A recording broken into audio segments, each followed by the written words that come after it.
नमस्कार दोस्तों, स्वागत है आप सभी का मेरे YouTube चैनल पर। मेरा नाम है देव किशन जाखड़ और आज जो हम टॉपिक डिस्कस करने वाले हैं वो बहुत ही इम्पोर्टेंट है वैसे देखा जाए तो, क्योंकि आपको उसकी पूरी नॉलेज नहीं है। इस वजह से क्या है, गड़बड़ हो जाता है मामला कभी कभी। जो हमने पिछले वीडियो में जो बात डिस्कस की थी, अगर आपने पिछले से पिछले वीडियो नहीं देखा है तो मैं इसका लिंक डिस्क्रिप्शन में डाल दूंगा, आप वहाँ जाके देख लीजिए कि हमने ये देखा था कि सोना लेते वक्त किस किस चीज़ का ध्यान रखना चाहिए। उसमें से एक बहुत ही इम्पोर्टेंट पॉइंट था जिसको हमने नोट कराया था, हमने कहा था कि हम आगे वीडियो बनाएंगे। वो था कि सोने की कीमतों का ध्यान रखें।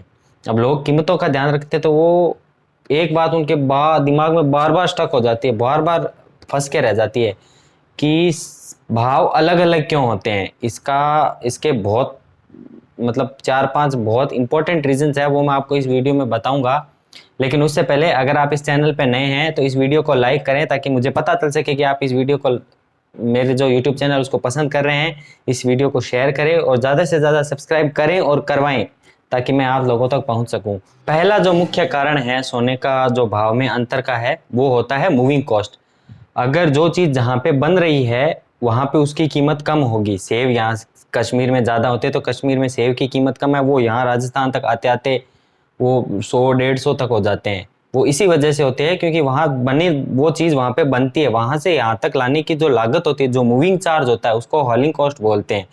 यानी वहाँ से यहाँ तक आने पे जहाँ से सोना प्रोडक्शन हो रहा है, मान लो आउट ऑफ कंट्री हो रहा है, आउट ऑफ स्टेट हो रहा है, अगर वहां से यहाँ तक लाने में जो मूविंग चार्ज लग रहा है वो सोने के रेट के साथ ऐड अप हो जाता है, इसीलिए हॉलिंग कॉस्ट लगता है, जिस वजह से सोने की जो रेट है उसमें वृद्धि हो जाती है। ये तो है पहला कारण। दूसरा कारण मूविंग कॉस्ट जैसा ही है, बस पहले कारण में जो मूविंग कॉस्ट में है ये है कि सोना को पॉइंट ए से पॉइंट बी से लाने तक का जो कॉस्ट है वो होता है।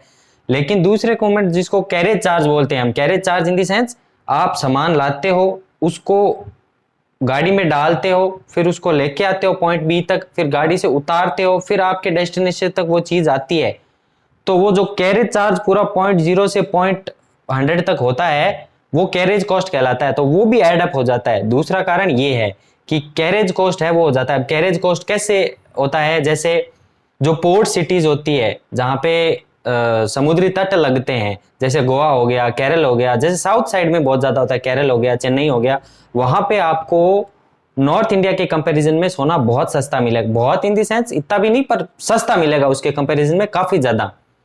वो इसलिए क्योंकि वहां पे चीजें पोर्ट हो जाती है, वहां से यहाँ तक आने में अब फिर वो मूवमेंट वाला चार्ज लग जाता है जिसको हम मूविंग कॉस्ट बोलते हैं, वो चार्ज लग जाएगा। तीसरा जो कारण होता है वो होता है डिमांड और सप्लाई का, जो आपने 10th 11th 12th में पढ़ा भी होगा अगर आप कॉमर्स के स्टूडेंट हो तो। जिस शहर में या जिस जगह पे, चाहे स्टेट हो, चाहे कंट्री हो, चाहे डिस्ट्रिक्ट हो, जिस जगह पे डिमांड ज्यादा होगी, जिस जगह पे सप्लाई ज्यादा होगी, डिमांड ज्यादा होगी, उधर उसकी प्राइस थोड़ी सी कम हो जाएगी, क्योंकि आदमी बार्गेन कर सकता है। अगर मान लो मेरे को 1 किलो सेब लेना है तो वही भाव लगेगा, मैं उसको कहूंगा 1 किलो नहीं लेना, मेरे को 10-15 किलो लेना है, तो वो 10-20 रुपए पर केजी कम कर सकता है। ये इसी वजह से होता है कि आप जो रेट है, अगर आपकी डिमांड ज्यादा है उस पर्टिकुलर सिटी में, उस पर्टिकुलर डिस्ट्रिक्ट में, तो आपकी जो रेट है वो वेरी कर सकती है। तो तीसरा रीजन ये है कि अगर आपके जिस जगह आप रहते हो उस जगह का डिमांड ज्यादा है, जैसे मान लो मुंबई है, जैसे दिल्ली है, जैसे साउथ जो स्टेट्स है, जैसे तमिलनाडु है, केरल है, उधर लोग येलो गोल्ड बहुत पहनते हैं, बहुत ज्यादा डिमांड होती है, इसीलिए उधर सोना इधर के कंपैरिजन में बहुत ज्यादा सस्ता होता है।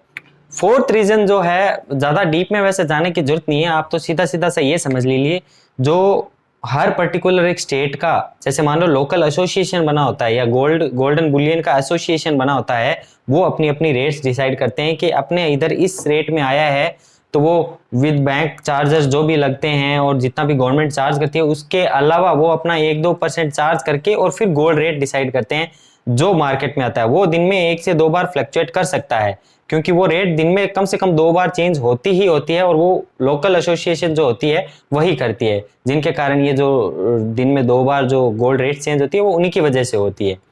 इसीलिए फोर्थ रीजन लोकल एसोसिएट्स और जो गोल्डन बुलियन एसोसिएशन है वो करता है। पांचवी जो रीजन है वो वैसे इसका इतना ज्यादा होता नहीं है, लेकिन शॉप टू शॉप वेरी करती है, दुकान से दुकान वेरी करती है, क्योंकि अगर कोई बड़ी जगह लेकर बैठा है तो वो अपने हिसाब से रेट रखेगा। ऑल्दो ये होना नहीं चाहिए, होता भी नहीं है यहाँ, तो हम नॉर्थ में तो नहीं होता है, कम ही होता है, बाकी बड़ी सिटीज में होता है। अगर कोई बड़ा शोरूम लेके बैठा है तो वो अपनी प्राइस है थोड़ी ज्यादा रखेगा, क्योंकि उसको अपना मेंटेनेंस का चार्ज, उसको अपना जो अदर एक्सपेंसेस आ रहे हैं, उसके जो शॉप पे लग रहे हैं, वो इसके इंक्लूडिंग में हो जाए, इसीलिए वो अपना भाव साथ में लगाता है। ये 5 रीजन हैं जिसकी वजह से जो कॉस्ट है, जो सोने की जो भाव हैं वो डिफर करते हैं।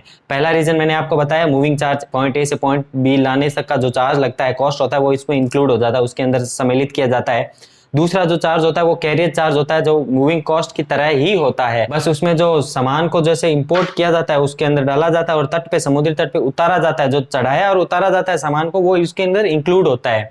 और तीसरा जो कारण है वो मैंने आपको बताया, डिमांड और सप्लाई। ये तो बहुत सीधा साधा सा नियम है, सब जनों को पता है कि जिस चीज की डिमांड ज्यादा होगी उसकी वैल्यू थोड़ी सी कम कर सकते हैं, बार्गेन करते हैं, कम होती नहीं है बट अपन बार्गेन कर सकते हैं, क्योंकि वो ऑलरेडी प्रॉफिट कमा रहा है। और अगर हम उससे ज्यादा अगर परचेज करेंगे तो वो थोड़ा बहुत तो मार्जिन, चलो थोड़ा बहुत रखेगा लेकिन कम कर देगा वो। और जो फोर्थ पॉइंट बताया था वो था लोकल एसोसिएट्स और जो बुलियन एसोसिएट्स होते हैं, जो अपना गैदर होके एक डिसाइड करते हैं कि आज ये भाव रखा जाएगा, और वो दो दिन में 2 से 3 बार फ्लक्चुएट होता है भाव। और पांचवा जो कारण है वो दोस्तों मैंने आपको बताया था कि शॉप टू शॉप जो है प्राइसेस वेरी करते हैं, वो अपने हिसाब से लगाते हैं, वो अपना मेंटेनेंस वगैरह एक्स्ट्रा मिला के, ताकि उनका जो खर्चा है वो निकल जाए, इसीलिए वो साथ में लगाते हैं।